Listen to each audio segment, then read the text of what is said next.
Cada día, en todo el país, alrededor de 26 millones de alumnos de educación básica, casi 8 millones de estudiantes de educación media y superior,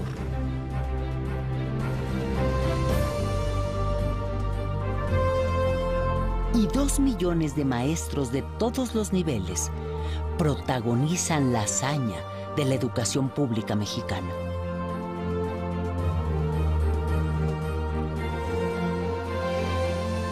Hazaña que se repite año tras año desde 1921.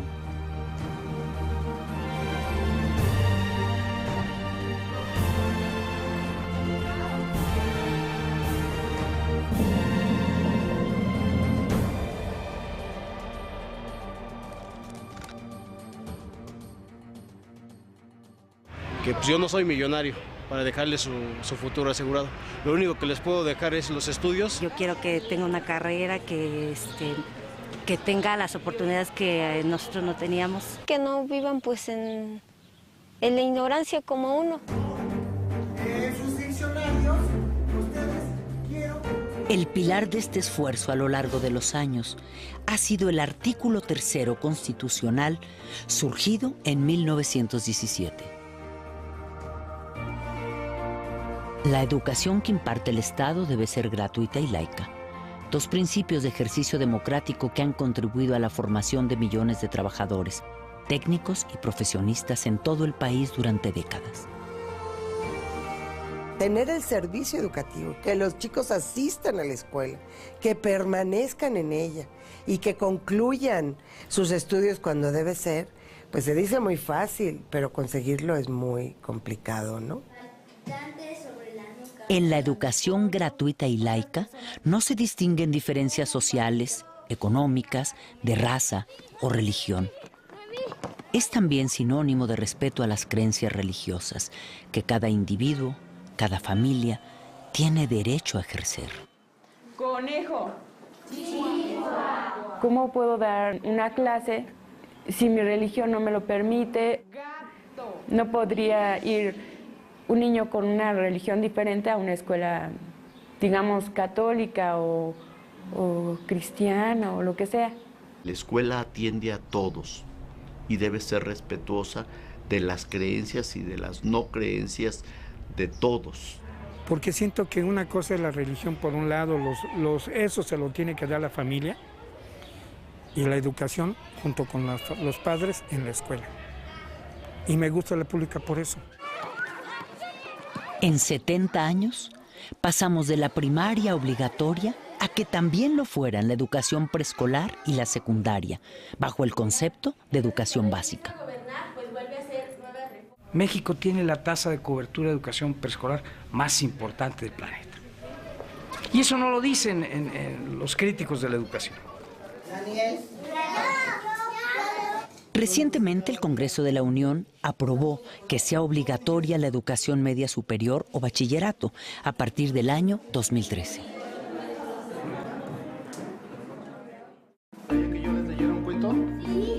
Otro esfuerzo complementario lo ha sido el libro de texto gratuito.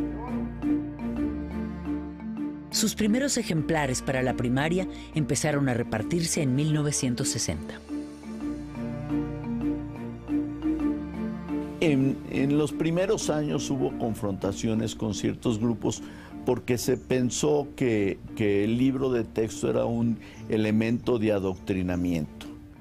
Los libros de texto gratuito fueron atacados por los sectores más conservadores de la Iglesia Católica.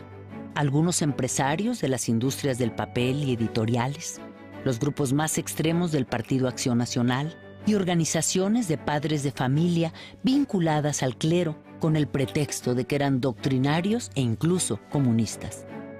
El presidente Adolfo López Mateos los defendió con las tesis de la igualdad democrática y la unidad nacional.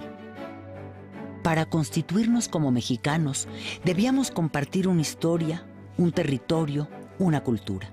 En esa defensa, contó con el apoyo del Sindicato Nacional de Trabajadores de la Educación, que había sido fundado 20 años antes, en 1943. cuando se le pregunta respecto a si solo van a ser para escuelas públicas o también para escuelas particulares. Dice, todos son niños, todos son mexicanos.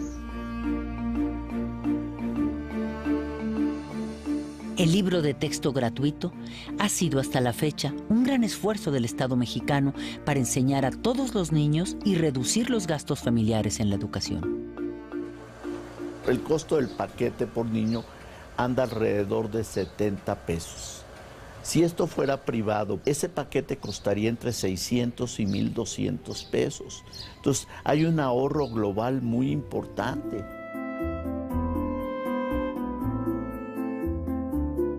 La escuela pública mexicana, la universidad pública, han sido el semillero de quienes han luchado por la transformación de México, entre quienes se encuentran personajes de gran trascendencia, hombres y mujeres como Octavio Paz, Premio Nobel de Literatura, Alfonso García Robles, Premio Nobel de la Paz, Adolfo López Mateos, maestro, presidente de la República.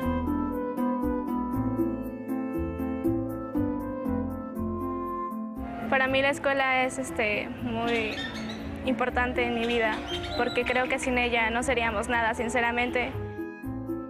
En los últimos años, todo ese esfuerzo nacional ha empezado a ser cuestionado por la calidad de la educación que reciben los niños y jóvenes mexicanos.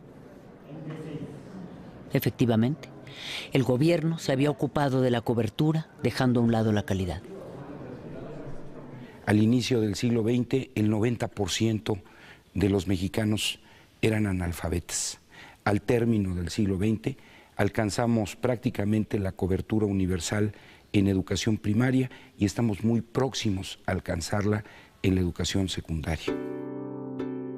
El tema de la calidad pareció hacer crisis en el año 2000, cuando se dieron a conocer los resultados de la evaluación del programa PISA, realizado por la Organización para la Cooperación y el Desarrollo Económico. Una muestra de 183 escuelas arrojó resultados preocupantes. Sin embargo, en el examen PISA 2009, realizado a alumnos de 15 años, de acuerdo a los resultados y respecto a los países latinoamericanos, en lectura, México se encuentra en el mismo nivel que Uruguay, por arriba de Argentina, Brasil, Colombia, Panamá y Perú, así como del promedio de América Latina. Sin embargo, su media es inferior a la de Chile. En ciencias, México tiene un desempeño superior al promedio de América Latina. En matemáticas, México se ubica solo por debajo de Uruguay, al mismo nivel que Chile y supera el promedio de América Latina. Sí, también es cierto que estamos muy lejos de los de arriba, Shanghái, China, Hong Kong y Corea del Sur. En los últimos años se ha impulsado mucho la política de evaluación. O sea, en el sentido de identificar dónde tenemos los problemas, aunque en realidad todavía nos cuesta mucho trabajo aceptar muchas cosas, ¿no? Entonces damos resultados de PISA, por ejemplo, ¿no? Y si México está en tal o cual posición, de manera muy simplista respecto a otros países de la OCDE, y no nos metemos a analizar nuestros resultados a fondo. La educación mexicana, en términos puramente técnicos, está ligeramente por debajo de lo que es esperable en función de la mezcla social del país. Un país inequitativo, de las dimensiones de la inequidad de México, ¿qué querían que obtuviéramos en PISA? No evalúes solamente el resultado de enlace, evalúa también el tipo de relaciones, el tipo de procesos, todo lo que se vive en una escuela, para poder que tengas una evaluación integral. La calidad educativa, para ellos es importante la calidad educativa, pero ellos no se dan cuenta de todos los problemas y carencias que hay dentro de un salón de clases, ¿no? Desde el alumno que a lo mejor su mamá no tiene para traerlo a la escuela, desde el alumno que viene arrastrando con las problemáticas de los papás y que llegan a la escuela llorando y maestra me pasó esto. Entonces, ¿cómo voy a pedirle yo al niño que aprenda de la misma manera que un niño que tiene a sus papás con ellos, que no tiene carencias? Más 14. Hay mucho trabajo detrás de cada cantidad. Entonces me gustaría más que centrar a esas escuelas y ver que a veces un 6 en un alumno implica un reto muy grande. Y para los de fuera decir un 6 dices panzazo, pero desde dentro ese 6 es más que un 10. 11. ¿Ves el resultado? Entonces vámonos con la otra. ¿Qué operación tienes que hacer? ¿Qué operación tienes que hacer? ¿Una qué? Resta. 18. Otra más. 6 más 14.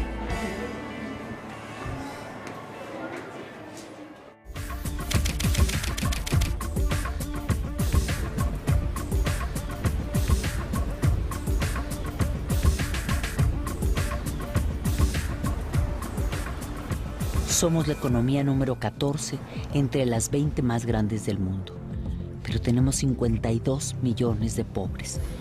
Una pobreza que ha ido en aumento. Tenemos todavía una sociedad muy desigual, condiciones de pobreza en más de 50 millones de mexicanos, y esta pobreza alcanza desde luego también a muchas regiones, a nuestros niños y a nuestros jóvenes que se están preparando. La educación mexicana es fiel reflejo de la conformación social y económica del país. Es un fenómeno estructural, no es un fenómeno aislado. O sea, la desigualdad social ya existe y la educación o el sistema educativo no ha tenido la capacidad, ya no digo de revertirla, que eso sería lo deseable, de frenarla. Las niñas que vienen así con la pancita vacía, por eso fue de que nuestro director y nuestro subdirector se empeñaron en pedir un desayunador al municipio porque nuestros niños se desmayaban en los honores, se dormían en las bancas y el maestro nos decía, es que hay muchos niños que no comen porque unos vienen de lejos. Según el promedio nacional, los mexicanos tenemos un ingreso de 11,400 pesos al mes. Esta cifra esconde la enorme desigualdad que hay entre el 10% más pobre, que gana apenas 2,040 pesos, y el 10% más alto, que obtiene ingresos de 44,000 pesos mensuales o más, mucho más. El 70% de la población tiene apenas el 30% del ingreso que se produce en el país, mientras que el restante 30% tiene con enormes saltos el 70% de ese ingreso.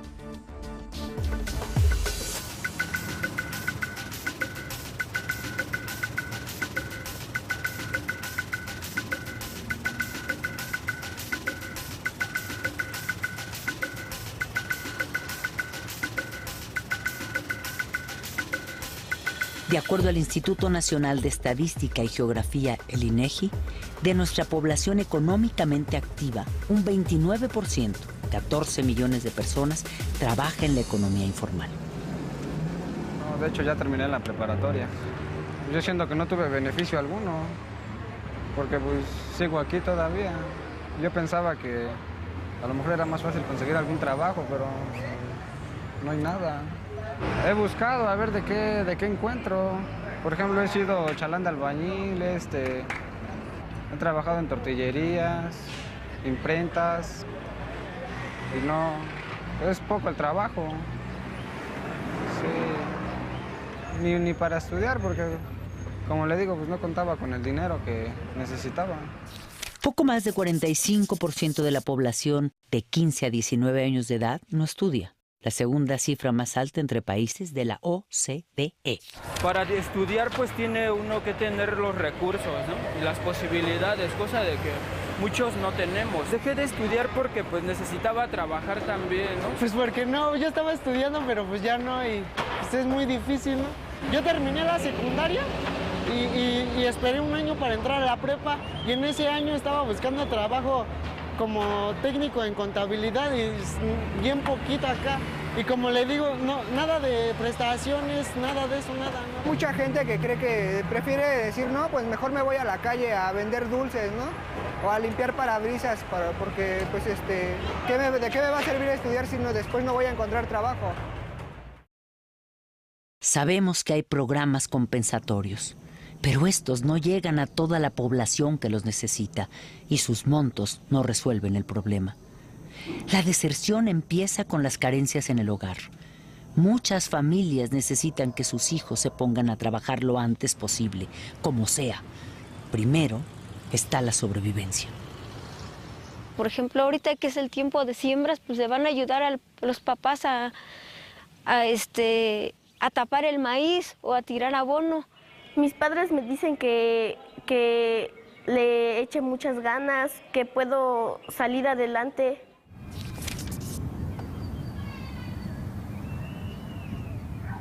Debido a que México destina casi la cuarta parte de su gasto público a la educación, hay quienes consideran que hay recursos suficientes. Pero tan solo en los últimos 6 años, la economía mexicana ha crecido apenas al 2% anual. Ha aumentado la cobertura en educación media superior y en educación superior. Por ello, en términos reales, el presupuesto educativo no ha crecido para hacer frente a las necesidades que el esfuerzo de calidad requiere. La Organización para la Cooperación y el Desarrollo Económico parece no coincidir con que haya recursos suficientes para la educación. De acuerdo con su reporte educativo 2010, México invierte 5.7% de su Producto Interno Bruto en educación, más que Brasil, con 5.2%, pero menos que Chile, con 6.4%. El gasto por cada estudiante en educación primaria es de poco más de 27,000 pesos al año, pero el promedio de gasto de los países miembros de la OCDE es 3 veces mayor.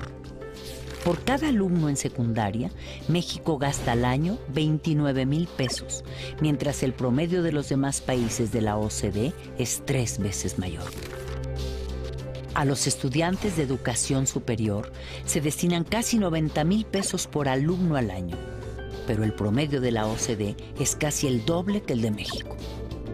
México invertía por la capacitación de cada maestro $800 al año por maestro. Mientras nos avientan el examen de enlace y luego nos miden con los países de la OCDE y resulta que la OCDE está invirtiendo $9,000 al año por capacitar al maestro. De ese tamaño la diferencia. Un problema adicional es la falta de cobertura en los diversos niveles educativos, excepto la primaria. En la educación preescolar se tiene una cobertura inferior al 70% de la demanda. La cobertura en educación secundaria alcanza el 90%. La educación media superior o bachillerato atiende el 62% de la demanda y la educación superior apenas el 32%.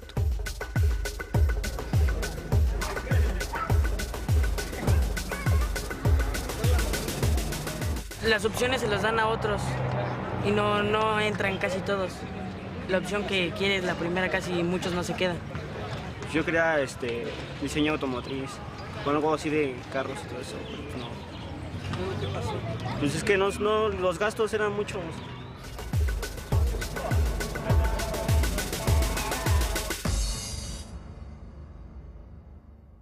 Para poner en perspectiva los recursos que invierte el Estado en educación, es necesario recordar que el rescate bancario emprendido en 1995 equivale actualmente al 13% del Producto Interno Bruto.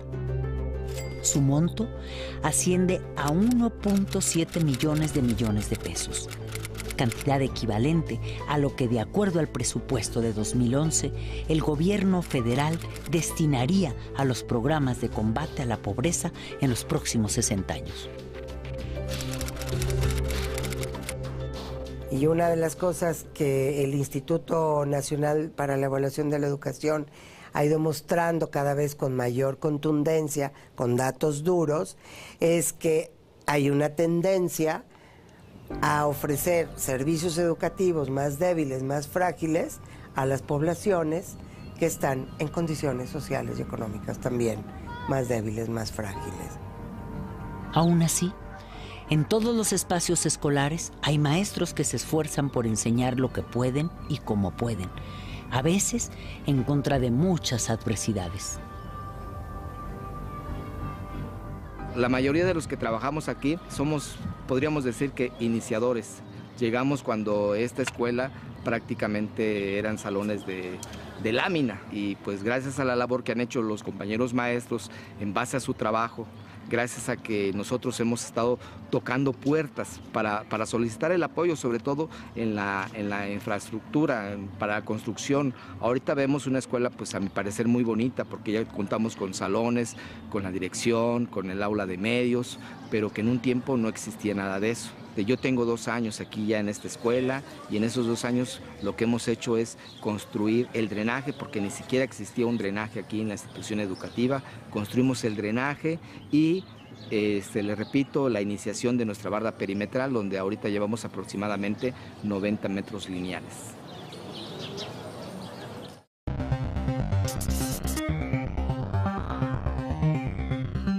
Para elevar la calidad de la educación en el mundo globalizado, es imprescindible el uso de las tecnologías de la información, en particular Internet. Sin embargo, el Centro de Investigación y Estudios Avanzados del Instituto Politécnico Nacional dio a conocer que en México al menos 20 millones de hogares no tienen computadora ni acceso a Internet. De acuerdo al estudio, hasta el 2010 había 32.8 millones de usuarios de Internet en el país. Sin embargo, solo el 35% se conecta diariamente. Tomen nota de eso, chavos. A pesar de las carencias, en años recientes, los críticos de la educación han dirigido sus cuestionamientos a los maestros del Sindicato Nacional de Trabajadores de la Educación, como si ellos fueran los mayores responsables de la deficiente calidad educativa. Hay muchos niños irrespetuosos, que ya no respetan al maestro, que para ellos el maestro es un cero a la izquierda, pero también depende mucho de los papás, porque el mismo papá te dice, es que no le hagas caso a tu maestra que está loca, es que a mí me ha tocado escuchar, no es en mi grupo, pero fuera de, cuando te toca la guardia en la puerta, el que entra un niño y la mamá le dice, si te dice algo, la vieja loca, no le hagas caso, o sea, eso no es posible que los papás le enseñen eso a los hijos. No es tanto perder la dignidad, pero sí somos mal vistos por la sociedad, porque entendiendo que si hay un problema, el problema se lo quieren achacar a la escuela, y quienes están en la escuela pues son los profesores. Es decir, si hay bullying, en la escuela. Si hay obesidad, en la escuela. Si hay una emergencia sanitaria, en la escuela. Todo quieren sacarlo de la escuela. Cuando les conviene somos salvadores de la patria, y cuando no somos lo peor de la patria. Aproximadamente el 90% del presupuesto gubernamental anual de educación corresponde a sueldos y salarios, pero no todo ese dinero es solo para maestros.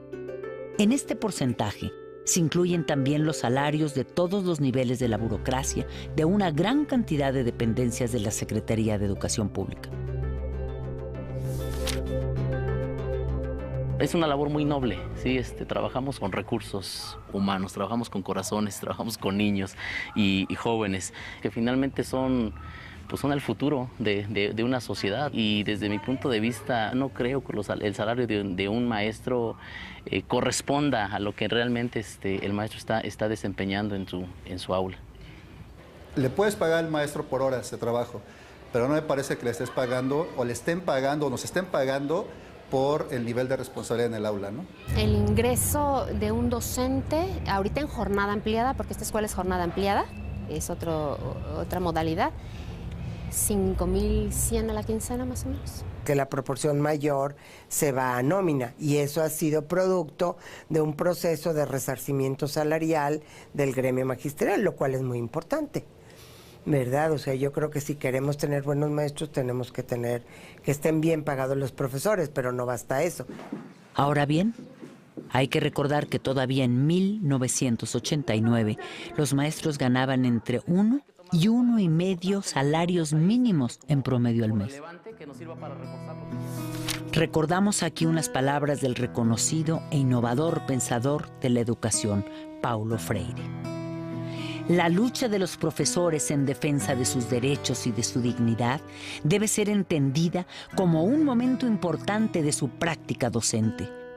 El combate en favor de la dignidad de la práctica docente es tan parte de ella misma como el respeto respeto que el profesor debe tener a la identidad del educado, a su persona, a su derecho de ser.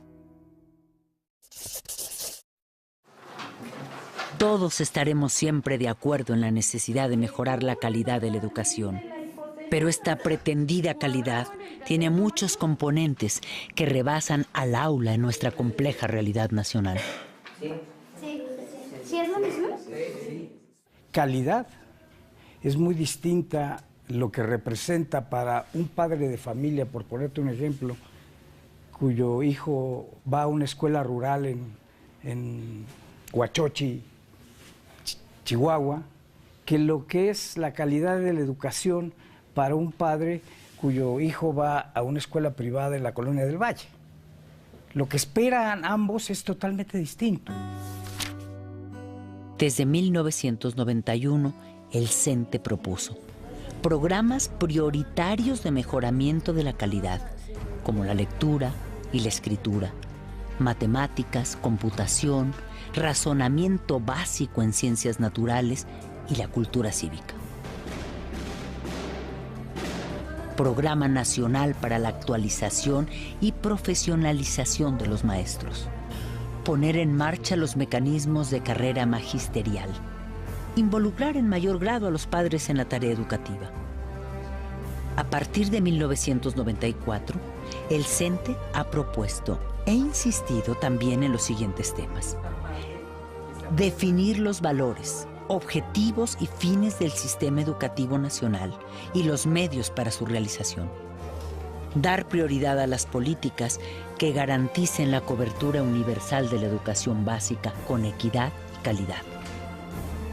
Que los medios de comunicación masiva asuman su responsabilidad con la educación nacional. Fortalecer los recursos y la capacidad profesional de las escuelas. Canalizar, estimular y regular la participación social. Incrementar el presupuesto educativo en términos reales, de manera sostenida, y generar una política de Estado en educación de largo plazo. Y la creación de un organismo autónomo de la SEP y el CENTE para evaluar a maestros y alumnos. Son propositivas, digamos. Hay una propuesta del sindicato para atender a la educación que está asesorado por intelectuales, académicos de todo el mundo, de muchas partes del mundo, de muy alto nivel. Y que en realidad el sindicato tiene ciertas propuestas que con mucho rebasan los planteamientos del propio Estado, ¿no? Bueno, muchos temas han sido iniciativas del propio sindicato, no han surgido de las autoridades. El tema, por ejemplo, de participación social en la educación fue una iniciativa directa del Sindicato Nacional de Trabajadores de la Educación. Hoy en día en la agenda nacional el tema de la evaluación universal de maestros, bueno, pues ha sido una iniciativa que ha venido impulsando de tiempo atrás el propio sindicato. La prueba de enlace finalmente fue una visión muy clara de la dirigencia del CENTE. El examen a docentes para adquirir una plaza finalmente fue una visión muy clara y una postura que fijó con mucha claridad el magisterio a nivel nacional, en este caso la dirigencia del CENTE. En la actualidad, pues ahora ya estamos con la situación del examen de oposición, ¿no?, para la asignación de plazas. Esos son los nuevos mecanismos que tenemos en la actualidad para la asignación de plazas, ¿no? Hay que concursar por ellas y hay que ganárselas, ¿no? Yo de verdad no conozco un maestro que haya comprado su plaza. Si es así, yo a lo mejor hubiera hecho lo mismo, ¿no? Porque fue 1 año y medio en que tenía que hacer trabajitos de pintura, rótulos, y digo, batallé bastante para entrar a trabajar. La evaluación es un factor que podría decirse que culmina y al mismo tiempo da inicio a nuestro quehacer cotidiano. Estamos acostumbrados a ser evaluados. Yo creo que el maestro no se niega a ser evaluado, ¿eh? No nos negamos. Está bien, nos actualizamos. Aquí lo importante en la cuestión de la evaluación es, primero, que sea como claro. Debe quedarle muy claro al profesor cuál es el motivo de esa evaluación. Porque viene como la clínica del rumor, ¿no? Donde te van a correr, te van a quitar la plaza, te van a... muchas cosas. Entonces sí me parece que no nos debemos ser evaluados, sí la parte de la información primero. Debe quedar claro en qué consiste la evaluación, para qué se te va a evaluar y cómo se te va a evaluar. Y digo yo, bueno, si va a ser para mi bien, pues adelante, ¿no? Yo para ver en qué tengo yo que mejorar, o en qué estoy bien y qué es lo que me hace falta. Yo creo que después de la evaluación que estamos en este momento instalando para nuestros maestros, tendrá que venir la evaluación también de las autoridades, incluyéndonos quienes encabezamos estas tareas a nivel estatal, porque todos debemos estar sujetos a ese balance y a esa rendición de cuentas ante la sociedad. Creo que los maestros tienen una cultura de evaluación tanto para ellos como para los alumnos. Faltaría el sistema educativo, sus funcionarios, porque puede no haber secretario de educación, inclusive, y el sistema educativo avanza.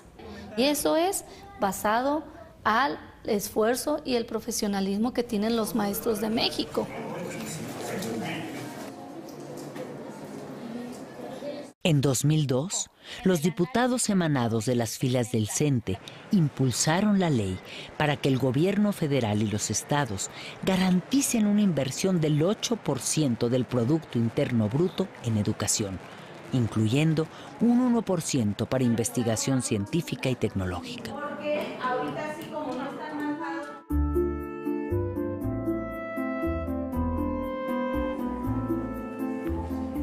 También iniciativa del CENTE ha sido el programa Escuela Siempre Abierta, iniciado en 2008.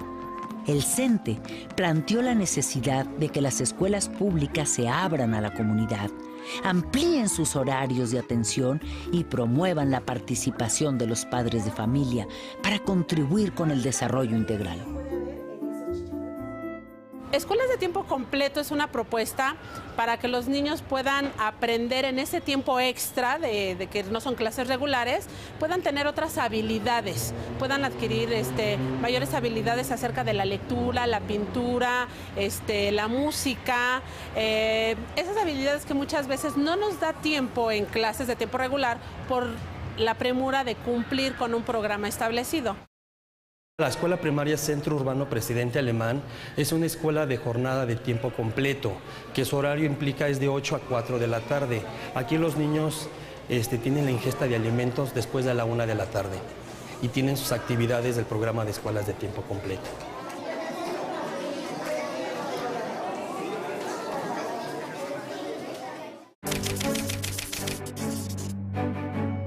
Los esfuerzos por la calidad empiezan a rendir frutos. Sin duda, un logro importante es el programa Escuelas de Calidad, en el que tienen una responsabilidad directa maestros, directivos de las escuelas y padres de familia. Desde el programa Escuela de Calidad es la mejora de la escuela, ¿no?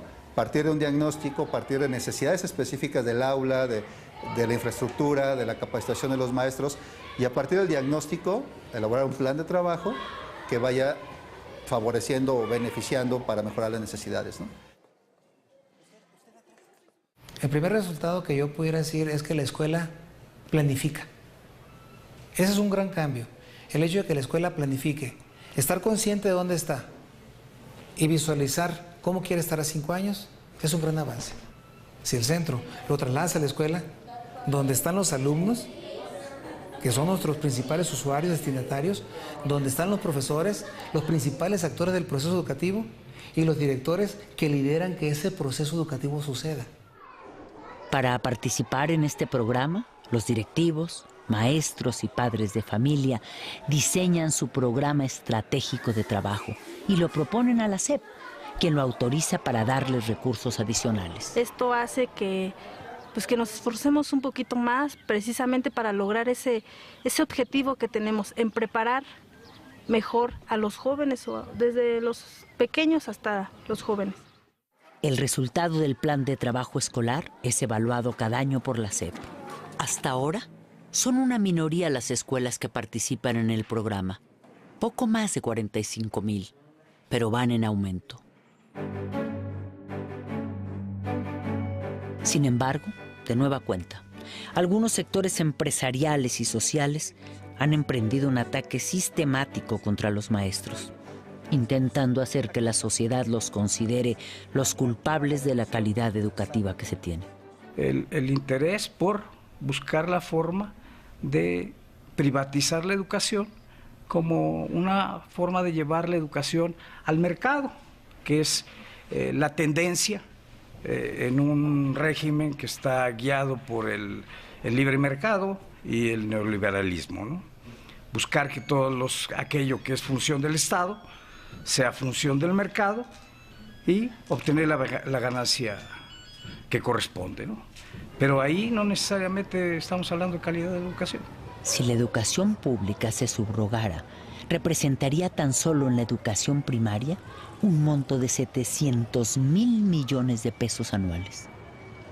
Como es actualmente, directamente la Secretaría de Educación Pública, ese presupuesto se distribuye entre los docentes del Estado.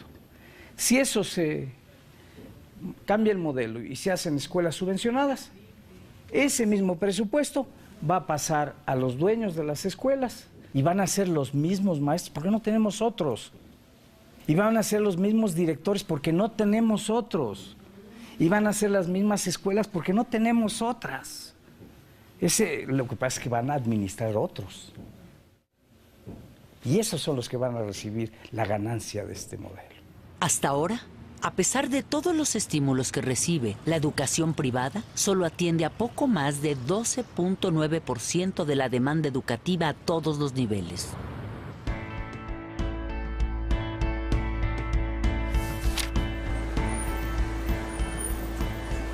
Al problema de la calidad de la educación contribuyen también la infraestructura, la cobertura, la estructura burocrática que la rodea, la pertinencia de los planes y programas de estudio, la formación de maestros desde las normales, también las relaciones sindicales, la calidad de la capacitación a los maestros, la distancia de la sociedad con la escuela, la poca participación de los padres de familia, la propia estructura educativa.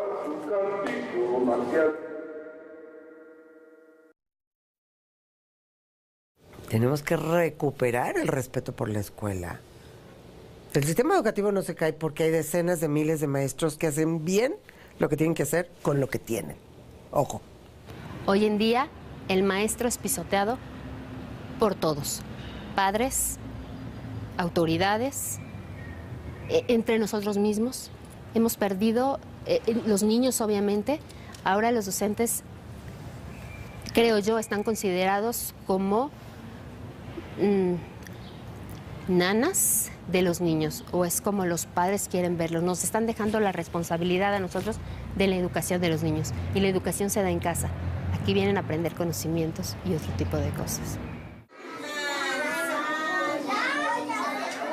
Sin duda, hay un amplio interés por la calidad de la educación y un debate permanente al respecto. ¿Cómo ponernos de acuerdo en los cambios estructurales que se requieren? ¿Cómo lograr una reforma educativa de gran calado?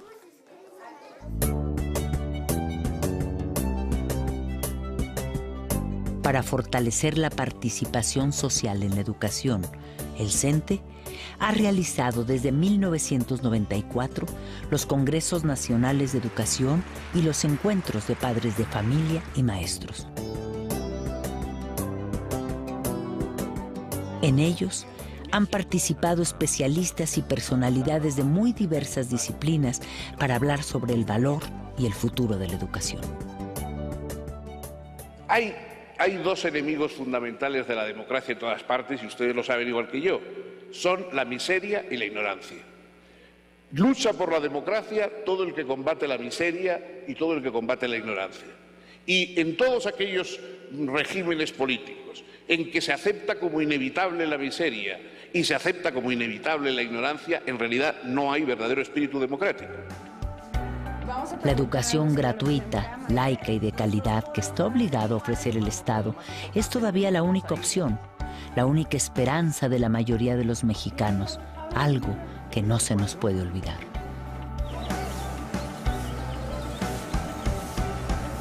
De ahí que la profunda transformación que la educación reclama dependa de que todos estos actores cobren conciencia de que con su participación creativa y constructiva estén dispuestos a encontrar las coincidencias para lograr objetivos compartidos. hasta que alcancemos en educación una verdadera política de Estado de largo plazo. Y el mejor logro está por llegar.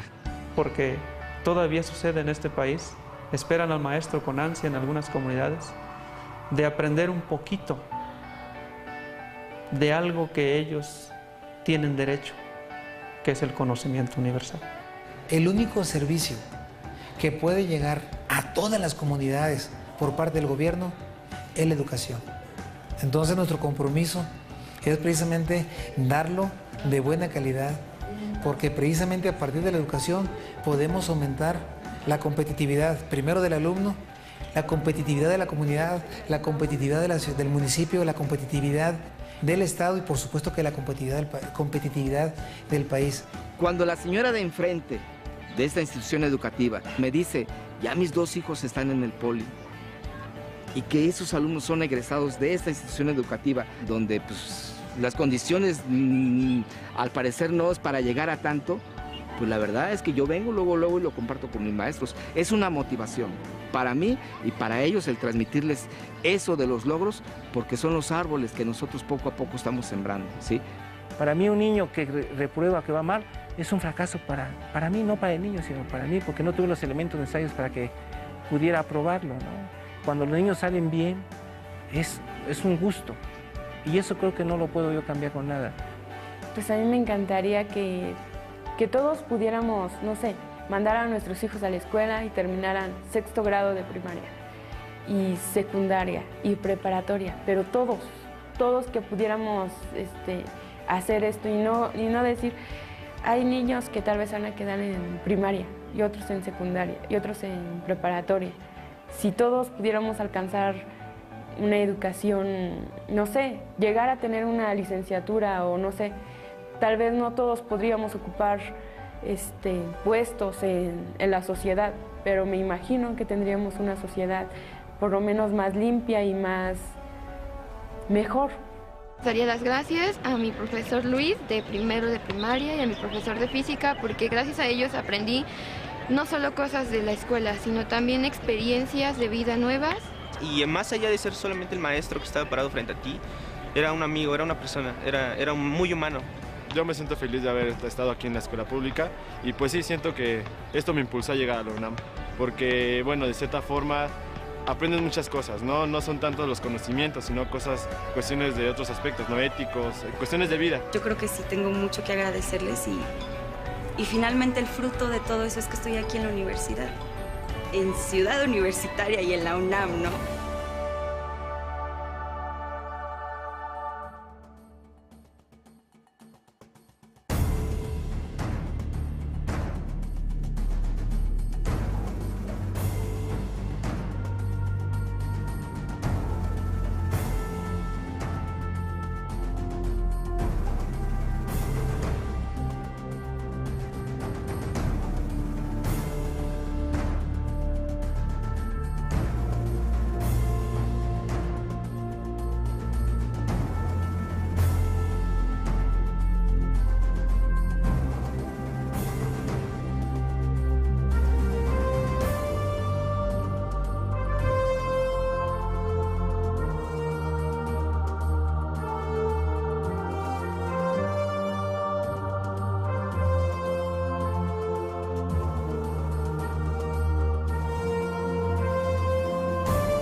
conseguir algún trabajo, pero no hay nada. He buscado a ver de qué encuentro. Por ejemplo, he sido chalán de albañil, he trabajado en tortillerías, imprentas, y no, es poco el trabajo. Sí, ni para estudiar, porque como le digo, pues no contaba con el dinero que necesitaba. Poco más de 45% de la población de 15 a 19 años de edad no estudia, la segunda cifra más alta entre países de la OCDE. Para estudiar pues tiene uno que tener los recursos, ¿no? Y las posibilidades, cosa de que muchos no tenemos. Dejé de estudiar porque pues necesitaba trabajar también, ¿no? Pues porque no, yo estaba estudiando, pero pues ya no, y pues es muy difícil, ¿no? Yo terminé la secundaria y esperé un año para entrar a la prepa, y en ese año estaba buscando trabajo como técnico en contabilidad y bien poquito acá.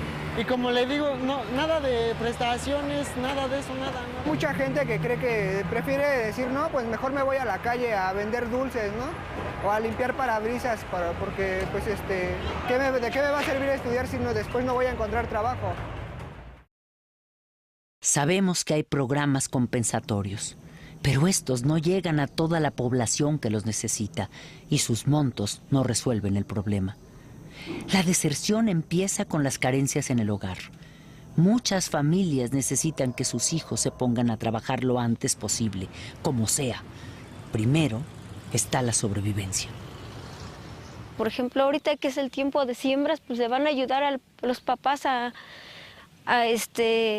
tapar el maíz o a tirar abono. Mis padres me dicen que le eche muchas ganas, que puedo salir adelante.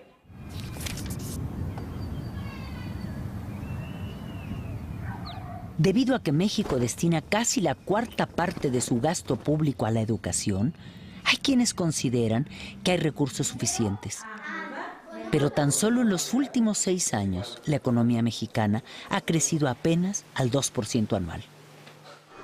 Ha aumentado la cobertura en educación media superior y en educación superior. Por ello, en términos reales, el presupuesto educativo no ha crecido para hacer frente a las necesidades que el esfuerzo de calidad requiere. La Organización para la Cooperación y el Desarrollo Económico parece no coincidir con que haya recursos suficientes para la educación.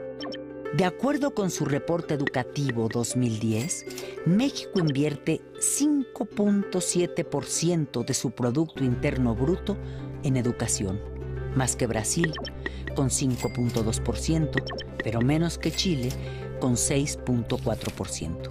El gasto por cada estudiante en educación primaria es de poco más de 27,000 pesos al año, pero el promedio de gasto de los países miembros de la OCDE es 3 veces mayor.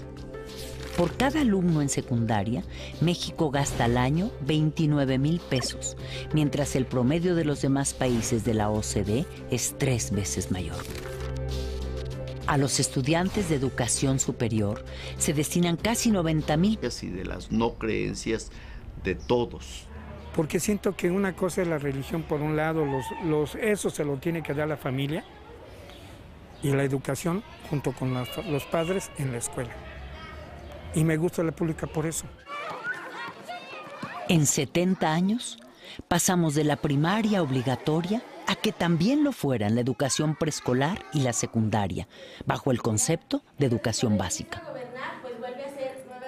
México tiene la tasa de cobertura de educación preescolar más importante del planeta.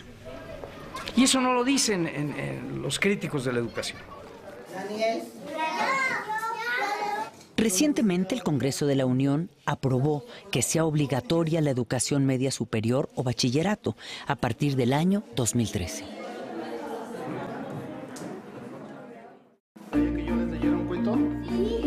Otro esfuerzo complementario lo ha sido el libro de texto gratuito. Sus primeros ejemplares para la primaria empezaron a repartirse en 1960. En los primeros años hubo confrontaciones con ciertos grupos porque se pensó que el libro de texto era un elemento de adoctrinamiento. Los libros de texto gratuito fueron atacados por los sectores más conservadores de la Iglesia Católica. Algunos empresarios de las industrias del papel y editoriales, los grupos más extremos del Partido Acción Nacional y organizaciones de padres de familia vinculadas al clero con el pretexto de que eran doctrinarios e incluso comunistas. El presidente Adolfo López Mateos los defendió con las tesis de la igualdad democrática y la unidad nacional. Para constituirnos como mexicanos, debíamos compartir una historia, un territorio, una cultura. En esa defensa, contó con el apoyo del Sindicato Nacional de Trabajadores de la Educación, que había sido fundado 20 años antes, en 1943. Cuando se le pregunta respecto a si solo van a ser para escuelas públicas o también para escuelas particulares, dice: todos son niños, todos son mexicanos. El libro de texto gratuito ha sido hasta la fecha un gran esfuerzo del Estado mexicano para enseñar a todos los niños y reducir los gastos familiares en la educación. El costo del paquete por niño anda alrededor de 70 pesos. Si esto fuera privado, ese paquete costaría entre 600 y 1,200 pesos. Entonces, hay un ahorro global muy importante.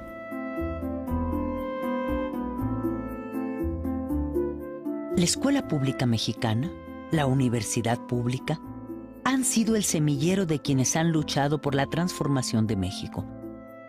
Entre quienes se encuentran personajes de gran trascendencia, hombres y mujeres como Octavio Paz, Premio Nobel de Literatura, Alfonso García Robles, Premio Nobel de la Paz, Adolfo López Mateos, maestro, presidente de la República.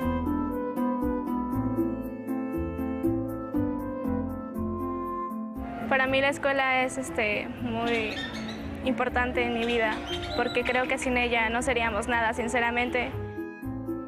En los últimos años, todo ese esfuerzo nacional ha empezado a ser cuestionado por la calidad de la educación que reciben los niños y jóvenes mexicanos.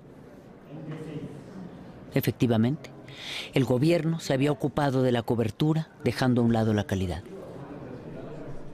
Al inicio del siglo XX, el 90% de los mexicanos eran analfabetas.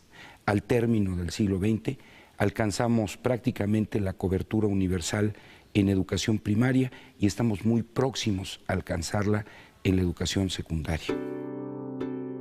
El tema de la calidad pareció hacer crisis en el año 2000, cuando se dieron a conocer los resultados de la evaluación del programa PISA, realizado por la Organización para la Cooperación y el Desarrollo Económico. Una muestra de 183 escuelas arrojó resultados preocupantes. Sin embargo, en el examen PISA 2009, realizado a alumnos de 15 años, de acuerdo a los resultados y respecto a los países latinoamericanos, en lectura, México se encuentra en el mismo nivel que Uruguay, por arriba de Argentina, Brasil, Colombia, Panamá y Perú, así como del promedio de América Latina. Sin embargo, su media es inferior a la de Chile. En ciencias, México tiene un desempeño superior al promedio de América Latina. En matemáticas, México se ubica solo por debajo de Uruguay, al mismo nivel que Chile, y supera el promedio de América Latina. Sí, también es cierto que estamos muy lejos de los de arriba: Shanghái, China, Hong Kong y Corea del Sur. En los últimos años se ha impulsado mucho la política de evaluación. O sea, en el sentido de identificar dónde tenemos los problemas, aunque en realidad todavía nos cuesta mucho trabajo aceptar muchas cosas, ¿no? Entonces damos resultados de PISA, por ejemplo, ¿no? Y si México está en tal o cual posición, de manera muy simplista respecto a otros países de la OCDE, y no nos metemos a analizar nuestros resultados a fondo. La educación mexicana, en términos puramente técnicos, está ligeramente por debajo de lo que es esperable en función de la mezcla social del país. Un país inequitativo, de las dimensiones de la inequidad de México, ¿Qué querían que obtuviéramos en PISA? No evalúes solamente el resultado de enlace, evalúa también el tipo de relaciones, el tipo de procesos, todo lo que se vive en una escuela, para poder que tengas una evaluación integral. La calidad educativa, para ellos es importante la calidad educativa, pero ellos no se dan cuenta de todos los problemas y carencias que hay dentro de un salón de clases, ¿no? Desde el alumno que a lo mejor su mamá no tiene para traerlo a la escuela, desde el alumno que viene arrastrando con las problemáticas de los papás y que llegan a la escuela llorando y maestra me pasó esto. Entonces, ¿cómo voy a pedirle yo al niño que aprenda de la misma manera que un niño que tiene...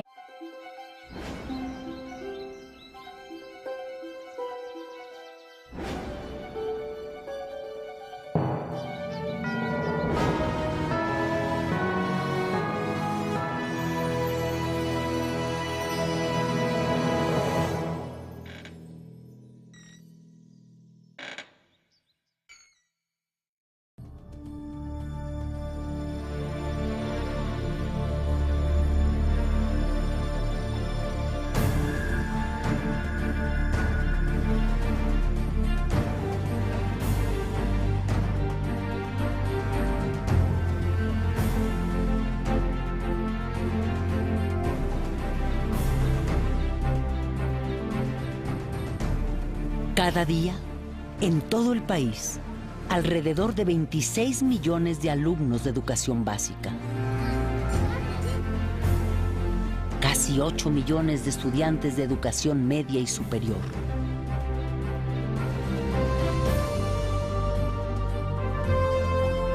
Y 2 millones de maestros de todos los niveles protagonizan la hazaña de la educación pública mexicana.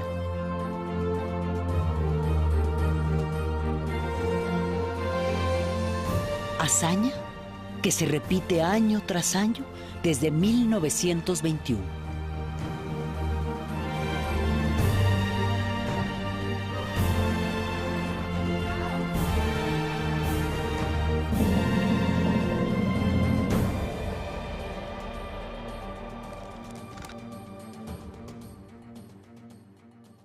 Que pues yo no soy millonario para dejarles su futuro asegurado.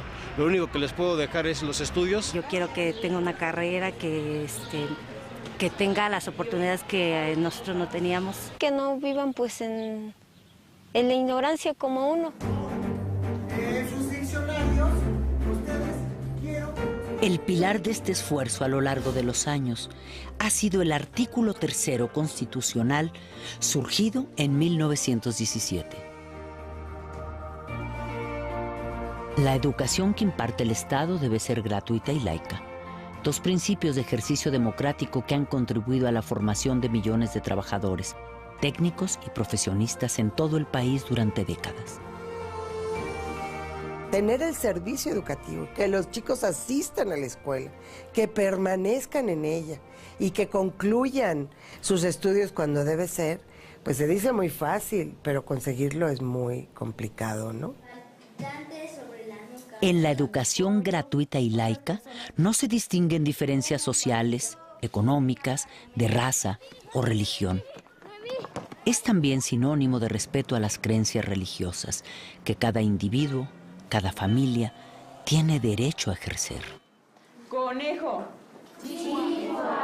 ¿Cómo puedo dar una clase si mi religión no me lo permite? No podría ir un niño con una religión diferente a una escuela, digamos, católica o cristiana o lo que sea. La escuela atiende a todos y debe ser respetuosa de las creencias. A sus papás con ellos, que no tiene carencias, más 14. Hay mucho trabajo detrás de cada cantidad. Entonces me gustaría más que se entrara a esas escuelas y ver que a veces un 6 en un alumno implica un reto muy grande. Y para los de fuera decir un 6 dices panzazo, pero desde dentro ese 6 es más que un 10. 11. ¿Ves el resultado? Entonces vámonos con la otra. ¿Qué operación tienes que hacer? ¿Qué operación tienes que hacer? ¿Una qué? Resta. 18. Otra más. 6 más 14.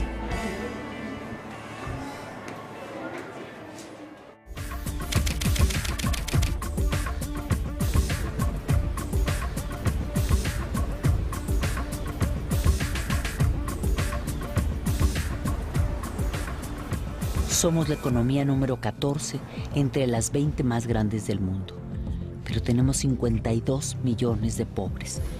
Una pobreza que ha ido en aumento. Tenemos todavía una sociedad muy desigual, condiciones de pobreza en más de 50 millones de mexicanos, y esta pobreza alcanza desde luego también a muchas regiones, a nuestros niños y a nuestros jóvenes que se están preparando. La educación mexicana es fiel reflejo de la conformación social y económica del país. Es un fenómeno estructural, no es un fenómeno aislado. O sea, la desigualdad social ya existe y la educación o el sistema educativo no ha tenido la capacidad, ya no digo de revertirla, que eso sería lo deseable, de frenarla. Las niñas que vienen así con la pancita vacía, por eso fue de que nuestro director y nuestro subdirector se empeñaron en pedir un desayunador al municipio porque nuestros niños se desmayaban en los honores, se dormían en las bancas y el maestro nos decía, es que hay muchos niños que no comen porque unos vienen de lejos. Según el promedio nacional, los mexicanos tenemos un ingreso de 11,400 pesos al mes. Esta cifra esconde la enorme desigualdad que hay entre el 10% más pobre, que gana apenas 2,040 pesos, y el 10% más alto, que obtiene ingresos de 44,000 pesos mensuales o más, mucho más. El 70% de la población tiene apenas el 30% del ingreso que se produce en el país, mientras que el restante 30% tiene con enormes saltos el 70% de ese ingreso.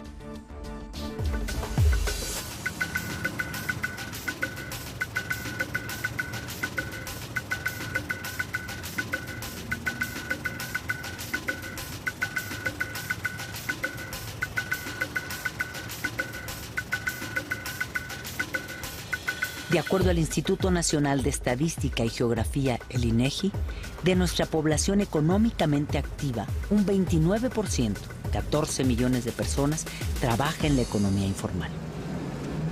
No, de hecho ya terminé la preparatoria. Yo siento que no tuve beneficio alguno, porque pues sigo aquí todavía. Yo pensaba que a lo mejor era más fácil